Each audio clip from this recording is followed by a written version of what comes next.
puedan estar escuchando sentados, la mayor parte, y me acordé de una foto que acaban de subir en Twitter, donde el gobernador de Sonora entregó hoy sillas de ruedas igualitas a las que tienen ustedes, pero con ruedas. El desprecio de los desgobiernos de este país por la gente es ya inaceptable.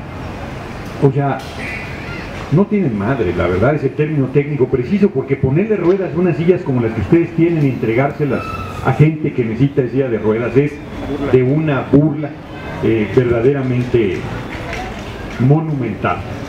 La verdad es que no le deseo ningún mal al gobernador Sonora, porque dicen que el que por otro pide por sí aboga, pero habría que sentarlo en una de esas sillas un día entero a ver qué le pareciera usarlas.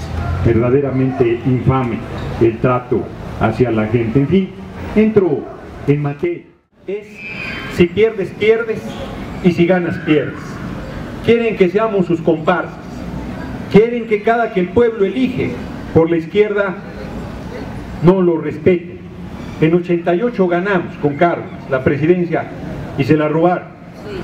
Acabo de ver a mi compañero Mario Rojas, entrañable compañero, extraordinario diputado de esa legislatura del 88-91, por aquí lo vi, compañero valiente y valioso, comprometido.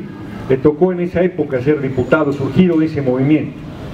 Luego, en 2006 volvimos a ganar la presidencia con Andrés Manuel López Obrador y se la volvieron a robar. Casi 15 millones de votos para Andrés Manuel, casi 15 millones de votos para Calderón, 211,000 de diferencia, y nunca quisieron hacer el recuento. Yo en la Cámara de Diputados les decía a los diputados del PAN que se habían robado la presidencia y se enojaban, brincaban como chinicuiles en comal, ¿no? Y yo les decía, ¿por qué se enojan? Ya ni nosotros que nos robaron nos enojamos, ustedes que son los beneficiarios, ¿por qué se enojan? Contemos los votos. Hoy en día sigo emplazando a la derecha que contemos los votos de la elección del 2006 para que se sepa quién mintió, se sepa la verdad histórica, se sepa quién ganó la presidencia de la República. Y luego levantamos, muchos hombres y mujeres libres de este país, una lucha muy tenaz, muy difícil contra la usurpación. No reconocimos a Calderón bajo ninguna circunstancia. El PRD tiene vigente un acuerdo unánime de su Congreso Nacional a esta fecha de no reconocer a Calderón bajo ninguna circunstancia, porque era un atropello mayúsculo el que habían hecho. Y nos acusaron de violentos, nos acusaron de lo que les dio la gana, cuando, como dice Andrés Manuel, no hemos roto ni un cristal. Yo me atrevería a afirmar que nos deben la paz social de este país. Y a pesar de eso, campañas de desprestigio, de odio, de tergiversación, de mentira en contra nuestra, y así fuimos caminando. Hicieron todo para que Andrés Manuel no fuera candidato a la presidencia de la República, hasta lo imposible. Se llevaron un sector del PRD, hicieron alianzas con el PAN, trataron de poner todas las dificultades, y a pesar de eso logramos que se diera una candidatura única de las izquierdas, porque todavía primero querían una coalición PAN-PRD en el Estado de México y a la presidencia de la República, eso se olvida, y fue derrotado. Y luego buscaron que Marcelo fuera por el PRD y Andrés Manuel por PT y Convergencia, un Movimiento Ciudadano, y se portó muy bien Marcelo, logramos una candidatura de unidad, y entonces se burlaron hasta que les dio la gana. Dijeron que Andrés Manuel iba a quedar en un lejano tercer lugar, que era un cartucho quemado, que no servía para nada, y volvió a hacer la hazaña de meterse a la disputa por la presidencia de la República. Tú quitas todas las tropelías que hicieron y ganamos nuevamente. Dicen ellos que Peña Nieto tuvo 19 millones de votos. ¿Dónde están? No hay un solo pueblo en el país que haya celebrado el supuesto triunfo de Peña Nieto. En un país donde se celebra hasta cuando pierde la selección, ¿cómo no iban a celebrar que formalmente ganara la oposición? Porque el PRI formalmente es oposición. Aunque el PRI y el PAN, la cúpula, sean lo mismo, la cópula, les digo yo, son lo mismo, la verdad es que no hay razón para que no celebraran, a menos que sea totalmente falseado ese resultado. Todavía una semana antes de la elección las encuestas decían que Peña Nieto llevaba superventaja, que no se reflejó en la elección, con todas las triquiñuelas y ni así. Decían que Josefina Vázquez Mota iba a quedar en segundo lugar. Yo les decía, ¿de dónde? Si no entusiasma ni a su marido, ¿cómo va a obtener un buen resultado electoral? Y seguían diciendo que en un lejano tercer lugar íbamos a quedar con Andrés Manuel. No fue así. Ahí estuvo nuevamente con el apoyo del pueblo, y la noche del día de la elección un desencanto brutal, una desesperación de la gente, pues decía, ¿qué pasó? Si salimos a votar, si organizamos, si cuidamos las casillas, ¿qué pasó? ¿De dónde salió este resultado? Salió de la nada, en realidad. Volvieron a hacer sus tropelías, volvieron a burlarse de la gente. Andrés Manuel ya dijo que esperará que el Tribunal Electoral resuelva, pero todos sabemos qué va a decir el tribunal. Nadie somos ingenuos en este país.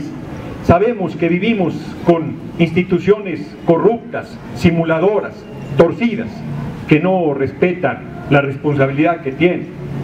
Ese tribunal, bueno, el presidente del tribunal apenas todavía ni se entregaba la queja y ya estaba diciendo que lo que no se había ganado en las urnas no se iba a ganar en la mesa. ¿Quién le estaba pidiendo ganar en la mesa? Al cretino. Se le estaba pidiendo que los agravios de el lavado de dinero, del dinero de dudosa procedencia, la compra del voto, fuera sancionada. Hasta Gustavo Madero, que nadie podrá decir que es perredista, salió a decir que el triunfo de Peña Nieto, supuesto, sería legal pero no legítimo. Hasta Calderón, en un día que seguro estaba en su juicio, salió a decir que deberían castigarse la compra del voto. Bueno, en Panamá anularon la elección por la compra del voto. Y aquí sigue siendo una práctica ilegal, pero impune. Entonces, yo les recuerdo que ese tribunal es una pandilla de canallas, y es el mismo tribunal que en 2008 dijo que ganó Jesús Ortega a la presidencia del PRD cuando no la ganó, 8 meses después de anulada la elección del PRD que había ganado Alejandro Encinas. Es un tribunal que validó casillas con más votos que votantes en la elección interna del PRD, que validó casillas con más votos que boletas entregadas, y todavía peor, validó casillas que ni siquiera se habían instalado. Es el mismo tribunal que 2 semanas antes de la elección en Iztapalapa anuló la candidatura de Clara Brugada, dejando su nombre en la boleta, tratando de confundir al electorado de Iztapalapa. ¿Qué podemos esperar de ese tribunal? Que no sea una nueva puñalada al pueblo, una nueva burla a la voluntad popular. Así es que sabemos qué va a pasar. Y la pregunta es, ¿qué vamos a hacer?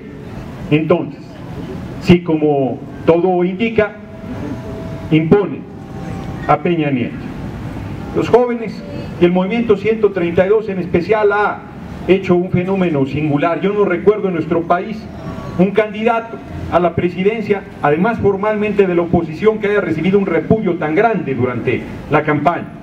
Y después de la elección, el propio movimiento de jóvenes salió a decir que debería anularse la elección. Está planteando coincidentemente lo que Andrés Manuel ahí exige. Pero ya adelantó también el movimiento que si el tribunal dice que ganó, se buscará que no tome protesta Peña Nieto. Ahí hay un problema, porque se cambió la ley. Bajo la mal llamada reforma política, lo que se hizo fue meter de contrabando. Primero, no era una reforma política. Como decía mi abuela, a cualquier tortilla con chile le llaman cena, y a cualquier reforma le llaman reforma política. Y vendiendo lo de las candidaturas ciudadanas, en realidad metieron, por ejemplo, esto que es muy delicado y que nosotros lo debatimos y lo votamos en contra, que es que por primera vez en la historia de nuestro país el presidente pueda tomar protesta no ante la representación del pueblo, que tuerta, chueca o derecha es el Congreso, sino en cualquier lugar donde ni siquiera esté la mesa directiva del Congreso, sino el presidente de la Suprema Corte de Justicia de la Nación. Eso en términos concretos, lo que quiere decir es que Peña Nieto puede tomar protesta en cualquier lugar. El baño del Ibero, en cualquier lugar, literal. Entonces, será muy difícil evitar la toma de protesta físicamente. Pero sí hay una manera de evitarla. Esa manera de evitarla pasa por porque nosotros nos demos cuenta del enorme poder que tenemos y no ejercemos. De que la gente nos demos cuenta que mientras no tomemos, no creo en nada. Ya hay quien piensa que puede un ente sobrenatural. No va a venir. Ya está claro que no va a venir ningún ente sobrenatural a cambiar las cosas. Ni un diputado, ni un senador, ni un alcalde, mucho menos un gobernador tipejo como Graco Ramírez va a cambiar las cosas en el Estado y en el país. Y le digo tipejo, hago una pequeña digresión, porque ese hombre salió a apuñalar a Andrés Manuel antes de la elección, y luego en la elección se le fue a poner a un lado en la foto, en el templete, a marchar con él, a subirse a sus hombros para ganar Morelos. Y ya que el pueblo de Morelos había votado por él, que iba en los hombros de Andrés Manuel, salió a apuñalarlo nuevamente, diciendo que él, Andrés Manuel, no le debía nada, que él estaba para el pueblo de Morelos. Pero creo que Graco no entiende lo que es el pueblo de Morelos, porque el pueblo de Morelos está por un cambio profundo en el Estado y en el país. Y no se quedó ahí, fue el promotor en la reunión de la cúpula del PRD en Guerrero para que el PRD saliera a declarar que va a reconocer el resultado del Tribunal Electoral del Poder Judicial de la Federación. Eso quiere decir que declararon que van a reconocer a Peña Nieto. Eso es lo que quiere decir, sin darle vueltas. Y yo me pongo ya no en los principios, ya no cuestionando las ilegalidades, me pongo práctico, político, peyorativo, y digo, ¿qué gana el PRD reconociendo a Peña Nieto? Y yo sostengo que no gana nada. ¿Y qué gana el pueblo de México con que el PRD reconozca a Peña Nieto? Y yo sostengo que el pueblo todavía gana menos, porque no le dijo la cúpula del PRD: te voy a reconocer, pero ni un muchacho más fuera de las universidades públicas, educación para todos. No le dijo el PRD: te reconozco, pero no pasa la reforma judicial, haciendo detenciones sin orden judicial y más allá del plazo constitucional y sin presentar la gente al Ministerio Público. A mí no se me olvida, Pietro Ramsés, joven aquí que fue detenido, fue llevado a la zona militar y luego apareció muerto en otro estado, en Puebla. Pero no es el único, son más de 70,000 muertos, 5,000 niños dentro de ellos. Déjenles cuento una anécdota que en realidad no es anécdota, es un hecho delicado. Estoy recorriendo el país y estuve en Baja California. Saliendo del aeropuerto de Tijuana uno se encuentra uno de los retenes militares más absurdos que yo haya visto en mi vida. Primero, son ilegales, son inconstitucionales, pero este retén está a la salida del aeropuerto. Ya pasaste la revisión de la ciudad donde saliste, pasó tu maleta, pasó todo, ya viajaste, ya llegaste, ya vas a salir y está el retén para revisarle las maletas a la gente. Yo nunca me he dejado revisar en un retén militar, y nunca es nunca, porque hay quien me dice: claro, eres diputado, ya nomás me quedan 4 días, eres diputado, y les digo: no, no nací diputado, y espero no morir diputado, creo que ya la libré, no hay que cantar victoria, pero creo que ya la libré, y nunca me he dejado revisar. Llegué a Tijuana, y a la hora de salir vi a los militares, como si no existieran, pasé, y entonces me alcanza un militar y me dice: lo vamos a revisar. Y yo le digo: por supuesto que no. Artículo 16 constitucional: nadie puede ser molestado en su domicilio, papeles, personas o posesiones, sino en virtud de mandamiento escrito de la autoridad competente que funde y motive la causa legal del procedimiento. Y entonces él se me queda viendo y me dice: el artículo 89, fracción sexta, dice que el ejército es mandado por el presidente. Sí, le digo, y ese ni presidente es, se robó la presidencia. Pero enséñame el documento de tu presidente, de que dice que vas a revisar mi maleta, tamaño tal, marca tal, color tal, de mi propiedad y el sustento legal para la revisión. ¿Y usted qué cargo tiene? Eso no importa, le dije. Es mi derecho ciudadano que tú no me toques un pelo. Porque además el artículo 129 dice que en tiempo de paz el ejército debe estar en los cuarteles.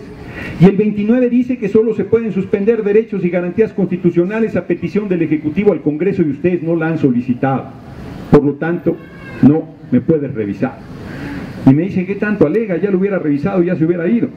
No, le dije, es mi derecho lo que no permito que pisotees, y no me vas a revisar. En esas estábamos cuando llega, pero primero me dice, le voy a pedir que me espere 10 minutos, voy a llamar al Ministerio Público. Le dije, sí, cómo no, seré curioso, ¿de qué me vas a acusar? De desacato a la autoridad, me dijo. Y me podrías decir dónde está la autoridad. Soy yo, dice. Pero tú, ¿y tú por qué? Tú eres militar, ¿no? Sí, entonces no eres autoridad. Sobre un civil no tienes ninguna autoridad. Ninguna es ninguna. Tú sobre mí no tienes ninguna autoridad. Entonces, queriendo espantarme, me dice, pues voy a llamar al Ministerio Público. ¿Está bien? 10 minutos, le dije 5 porque tengo un meeting, voy tarde. Y me dice, es el Ministerio Público Militar. Le dije, entonces no te espero. En este momento me voy porque, como ya te dije, los militares no tienen ninguna autoridad sobre mí. Y en eso llega un chaparro. Y ya ven que dice el refrán que no hay chaparro que no sea cabrón, y este no era la excepción. Y llega y me dice, te vamos a revisar. Yo creo que era el jefe del retén. Y yo otra vez le vuelvo a decir el artículo 16 y dice, te vamos a revisar. Y yo le dije, no solo no me vas a revisar, sino que en este momento me voy. Y había varios armados ahí alrededor, y yo doy el paso para irme y me jala, poquito, pero me jala. Y yo, que como consta en actas tengo el carácter fuerte, me tocó el nervio y le empecé a meter una gritoneada. ¿Qué te pasa? No te atrevas a volverme a tocar, no tienes ninguna autoridad sobre mi persona, ¿no? Y entonces el tipo me mienta la madre. Y entonces yo le digo, ¿qué te pasa? Eres un cobarde, ¿crees que el uniforme te da derecho a insultarme? No, te acepto, te respondo lo mismito y me voy. Y ya me iba, y entonces vuelve con otro insulto, y ahí voy yo de regreso también, ¿no? Y entonces el tipo, totalmente descompuesto, me dice, ¿sabes qué haría contigo? ¿Sabes qué haría contigo? Y le digo, me matarías. Exacto, dice, eso es lo que habría que hacer con ustedes. Mira, pero no puedes. De todos los hombres armados que hay aquí, y yo en este momento me voy y no me tocas un pelo, porque es mi derecho como ciudadano que no me toques un pelo. Y me salí afuera del aeropuerto para cruzar al estacionamiento. Llegan 10 militares con armas largas y me dicen, nos tienen que acompañar. No, hombre, no os acompaño a ningún lugar. Sí, es que nos tienen que acompañar. No, hombre, digo, ni que fueras Ninel Conde, no te acompaño yo a ningún lado, ¿no? Y ya nos fuimos. Hablé con el presidente de la Cámara, dije, oye, ¿cómo es posible? Si esto le pasa a un diputado, imagínate, un ciudadano de a pie, es un atropello, es inaceptable. ¿Saben por qué pasa esto? ¿Saben por qué? Porque nos dejamos, porque permitimos que hagan todo este tipo de atropellos, porque es pura simulación. ¿No saben ustedes en su pueblo, en su colonia, en su comunidad, en sus lugares de origen, dónde están los que venden droga? Claro que saben, y si no saben, pregunten y rapidito averiguan. ¿Cómo los de arriba no van a saber? Ese retén de Tijuana tiene años. Si ustedes fueran narcotraficantes, ¿pasarían por ahí con droga? ¿Pasarían por ahí con armas? Pues no, o pasarían arreglados. O sea, eso no tiene ningún sentido. Es un retén que se hace para doblegar al pueblo, para espantarlo, para detener incautos, para inventar delitos. Han asesinado a niños en retenes militares, a familias en retenes militares. Es el colmo de los abusos y los atropellos, cada vez más por más además. Yo les digo que al rato a los hombres les van a hacer los análisis de la próstata en los retenes y habrá quien regrese por una segunda opinión.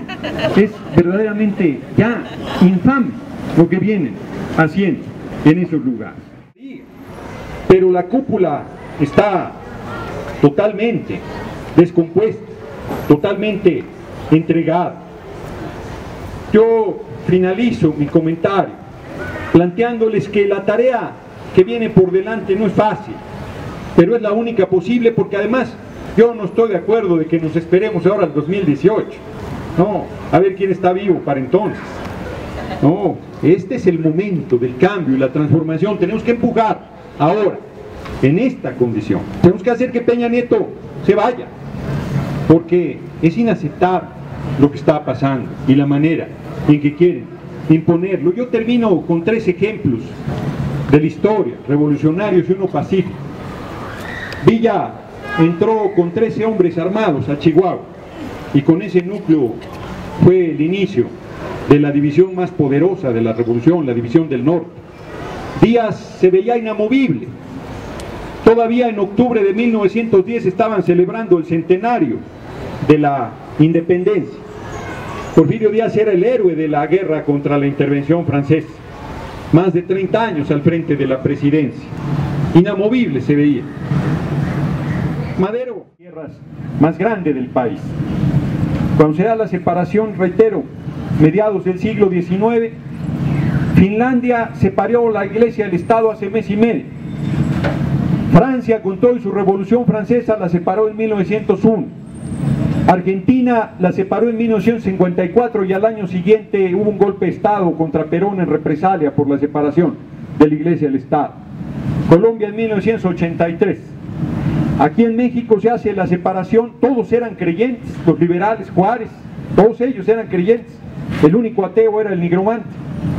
Tomaron una decisión política correcta y la alta jerarquía católica no se aguantó y generó una guerra civil, la guerra de reforma. La ganaron los liberales y no se aguantaron los conservadores y la jerarquía católica y se fueron a Francia a ver al emperador francés y le pidieron que mandara a Maximiliano, sostenido por el ejército francés, el más poderoso del mundo en su momento. Llegaron, ganamos la batalla del 5 de mayo de Puebla, la única importante que hemos ganado, y luego a Zaragoza se le ocurrió morirse y nos pasaron encima. Maximiliano le mandó una carta a Juárez diciéndole: ambos somos liberales, ¿por qué no es usted presidente de la corte del imperio? Y Juárez le respondió: no, mi amigo, yo soy presidente del país que usted está invadiendo, no estoy buscando trabajo. Y se mantuvo firme con el pueblo en guerrilla, más de 2 años y medio. Los gobernadores liberales reconocieron todos a Maximiliano. Cualquier similitud con la actualidad es pura coincidencia. Y desesperados, los liberales, derrota tras derrota, fracaso tras fracaso, frustración tras frustración, le dicen a Juárez, 2 años y medio gobernando Maximiliano, le dicen a Juárez: presidente, vale la pena resistir, vale la pena luchar, vale la pena mantenerse. Y Juárez les dice: miren, la patria es como la madre, entre venderla y defenderla no hay término medio digno, es así. Y nosotros, guardando proporciones, estamos viviendo una situación similar. Tenemos que salvar a nuestra patria, porque nuestra patria no es algo abstracto. Somos los hombres y las mujeres que la conformamos y merecemos mejores condiciones de vida, porque la gente produce la riqueza con su trabajo y recibe migajas a cambio de la enorme riqueza que produce. Dicen que cada pueblo tiene el gobierno que se merece, y nosotros no merecemos a Felipe del Sagrado Corazón de Jesús Calderón Hinojosa, y mucho menos merecemos a Enrique Peña Nieto. La verdad es que merecemos un mejor presente y un mejor destino, porque es tan poco lo que se necesita, es tan poco lo que se exige, porque es tan poco como empleo bien pagado, con derechos plenos, educación para todos, salud para todos, acceso a vivienda, alimentación para todos, justicia y libertades. Esto es lo fundamental que estamos planteando. Y yo termino con una anécdota de por qué, bueno, la transformación pacífica la hizo Uganda, logrando la independencia de su país contra el Imperio Británico sin soltar un solo tiro, con resistencia civil, con no colaboración con el régimen que los oprimía. Entonces, ejemplos hay muchos es lo grandioso del ser humano, que puede hacer cosas que parecían imposibles, inalcanzables, pero que en este momento para nosotros la transformación del país es posible, porque el hartazgo de la gente es muy grande, porque las injusticias y los atropellos son abominables, enormes, infames, inaguantables. Entonces están las condiciones para esta transformación, y esta transformación tiene que ser por la izquierda, y con estas dos cosas voy a terminar. ¿Por qué por la izquierda? Y perdón que lo personalice. Miren, mis abuelos no fueron a la universidad, mis padres tampoco. Yo fui el primero que tuvo oportunidad de ir a la universidad. Mi abuela materna, con la que yo crecí, creía que era muy importante estudiar, y ella tenía razón. A mí el asistir a la universidad me cambió la vida, me dio seguridad, me dio herramientas, me permitió conocer talentos que ni soñaba yo que tenía. Es muy importante para un hijo del pueblo poder acceder a la educación. Y mi abuela se desesperaba conmigo, era muy mal hablada y decía: carajo, ¿para qué te mandé a la escuela? Si ahora eres mal hablado, andas fachoso, andas greñudo, eres ateo y además comunista, me lleva el demonio, ¿qué hice contigo? Y entonces yo le decía: a ver, mamá, educación para todos, sí, salud para todos, sí, vivienda para todos, sí, alimentación para todos, sí, justicia y libertades, sí. Pues eso es, mamá. ¿En serio? Sí, pues yo estoy de acuerdo en eso, pues te estoy diciendo. Si el pueblo es de izquierda, nada más que como decía un amigo, muchos no lo saben, porque ni modo que alguien esté en desacuerdo de que todos tengamos educación, que no tengan que hablarle al pinche diputado para ver si conoce a alguien en la universidad que le abra un espacio, sino que simplemente el muchacho o la muchacha, por haber aprobado la preparatoria y quiera seguir estudiando, tenga un lugar en las universidades del país. Que todo el mundo tenga seguridad social y cobertura médica, por el simple hecho de ser mexicano, por ninguna otra cosa, por el simple hecho de ser humano. Que todo el mundo tenga alimentación. ¿Cómo va a ser que no? Somos la 13ª economía del mundo a pesar de estos incapaces que tenemos en los gobiernos, la 13ª. Imagínense con educación, con salud, con empleo bien pagado, potencia del país, porque tenemos además riquezas materiales y tenemos 110 millones de mexicanos que producen con su trabajo y esfuerzo la riqueza de este país. Así es que yo cierro planteándoles, volviendo al tema de que necesitamos poner de pie un país que está de cabeza, y los que lleguen a viejos, cuando les pregunten: ¿tú qué hiciste cuando el país estaba en llamas? ¿Tú qué hiciste cuando el país estaba siendo rematado? ¿Tú qué hiciste cuando era una simulación lo que existía? Puedan decir: yo estuve a la altura de las circunstancias, yo luché, yo hice mi parte, y por eso tú hoy vives en un país de libertades, por eso vives en un país de oportunidades, por eso vives un país del que te puedas sentir orgulloso. Yo creo que tenemos una meta grande por delante, pero que tenemos las condiciones para alcanzarla y para salir adelante. Yo cierro planteándoles que no tengo ninguna duda de que la izquierda va a gobernar este país más temprano que tarde, pero solo lo hará si hay un poderoso movimiento popular que lo acompañe, un poderoso movimiento popular que cambie de raíz la economía, la sociedad, la política, toda la forma de organización injusta, voraz en que estamos viviendo. Yo quiero agradecerles muchísimo su asistencia, muchísimo su interés, y estoy a sus órdenes para las preguntas que tengan, pidiéndoles que si no es pregunta y es un comentario, a sus protestas, su ayuda, pero en realidad como podemos darles cobertura es abriendo otros frentes, es generando otras movilizaciones, es presionando a la estructura existente.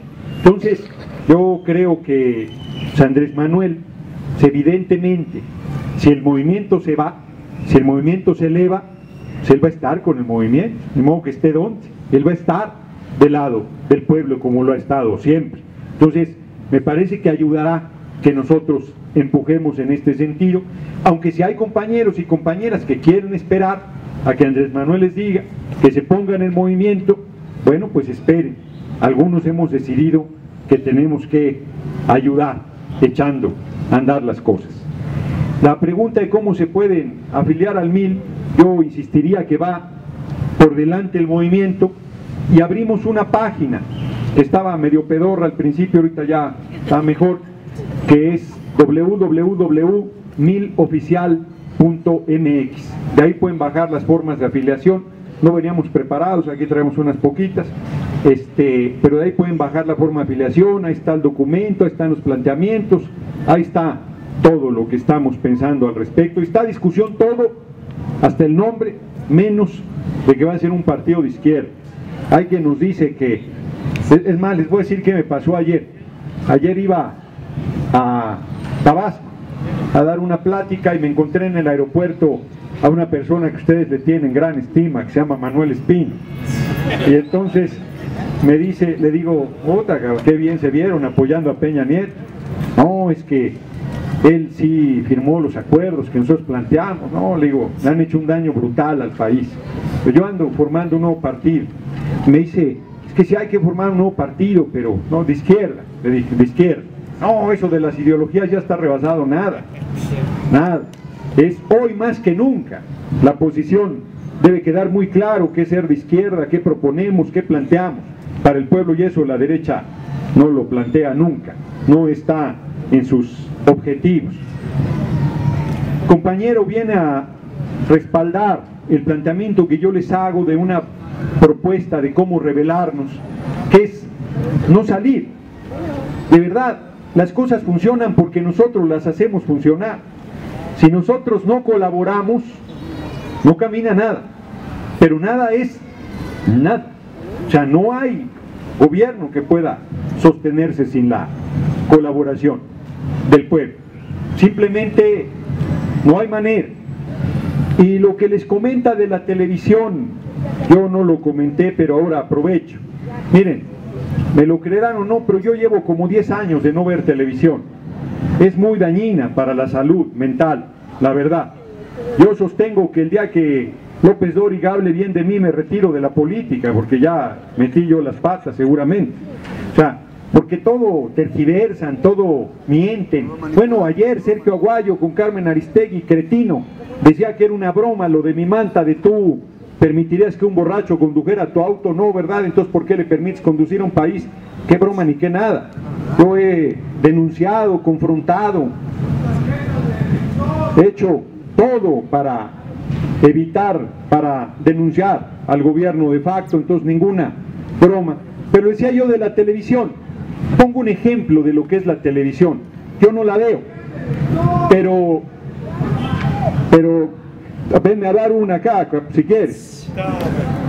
Ya, yo les decía que la televisión es un buen ejemplo de la manipulación. Yo no veo televisión, pero un día desayunando en un lugar, yo como todo el tiempo en la calle, todo el tiempo. Y mientras más malo es el restaurante, más grande es la pantalla que tiene, para que no le hagas caso a la comida. Primer anuncio: si usted se pone esta crema, se le quitan las arrugas. Segundo anuncio: si usted se pone esta crema Lil, se le quitan las arrugas y baja de peso. Yo dije, pero ¿cómo la gente puede creer eso? Tercer anuncio: si usted usa estos zapatos tenis, solo con caminar baja de peso. No, hombre, dije yo, ¿cómo es posible? Entonces le platico a alguien, solo falta que diga que poniéndome esos tenis, dormido bajo de peso. Sí, me dice, hay una pomada que te la pones en la panza dormido y bajas de peso. Bueno, la verdad es que estas cosas se dicen en la televisión. Y lo grave no es que se digan. Legal, sea sin trampas. Y quien dice además que los ciudadanos son diferentes a los políticos de este país, porque se ha hecho un falso debate, como si los políticos no fuéramos ciudadanos, viniéramos de Marte y no fuéramos parte de la misma sociedad. Yo he visto cómo eligen a compañeros en las colonias, compañeras, y luego se creen dueños de la colonia, y luego cómo se quedan con los apoyos que eran para la colonia, y no son políticos profesionales, son gente que sale de la misma ciudadanía. Oh, lo que tenemos que cambiar es la forma de hacer política, todos desde abajo, para que se dé una profunda transformación. Si nosotros hacemos una rebelión, no, él ha dicho que solo el pueblo puede salvar al pueblo, que solo el pueblo organizado puede salvar a la nación. ¿Quién está diciendo aquí lo contrario? ¿Quién está planteando algo diferente? Estamos planteando ser consecuentes con lo que hemos estado diciendo y luchando durante todos estos años. Así es que en el movimiento no va a haber diferencia. Y si alguien tiene diferencia en el partido, no pasa nada. No entre al partido. no se mueva por ahí, solo manténgase en el movimiento y no tenemos ningún problema. No nos vamos a pelear por eso. Y si alguien me dice que hay que unificar al PRD, yo les digo que con Graco Ramírez yo no voy ni a la esquina. Con ese tipo no hago política, bajo ninguna circunstancia. Porque un traidor traiciona 2 veces, y este ha traicionado mucho más de 2. O sea, va siendo hora de poner distancia con gente que no está comprometida con el pueblo. Va siendo hora de no tolerar la simulación tampoco en nuestras filas. Va siendo hora de decir en todos lados las cosas por su nombre. A mí no me parece que la suma de debilidades...